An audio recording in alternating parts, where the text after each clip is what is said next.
Beautiful గా ఉందండి. Added beauty వచ్చేసి బోర్డర్స్ అండ్ హైలైట్ చేస్తూ కడ్దానా beads work. Too light weight ఉందండి. ఫ్యాబ్రిక్ అయితే జస్ట్ లైక్ పేపర్ వెయిట్ లా ఉంది.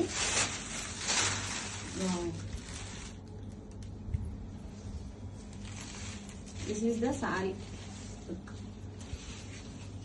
పళ్ళు పాట అండి ఇది వచ్చేసి. మనకి పళ్ళు పాటలో రిచ్ గా ఇలాగా పికోక్ డిజైన్ తో యాప్లిక్ ప్యాచెస్ ఇచ్చేసారు. హైలైట్ చేస్తూ కడ్దానా బీడ్స్ వర్క్ వచ్చేసింది. అండ్ షోల్డర్ బోర్డ్ లో కూడా సేమ్ ఇలాగా స్కాలప్ కట్ వర్క్స్ అండ్ కడ్దానా beads work. This is the pallu part. And sari all over వచ్చేసి ఇలా డౌన్ సైడ్ లో మనకి ఇలాగా పికోక్ యాప్లిక్ ప్యాచెస్ అయితే ఇచ్చేసారు సారీలో.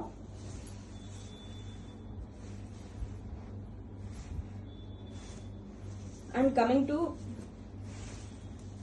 బ్లౌజ్ అండి, కాంట్రాస్ట్ కలర్ తో ఇలా టస్సర్ ఫ్యాబ్రిక్ తో beautiful Kalamkari floral peacock design తో బ్లౌజ్.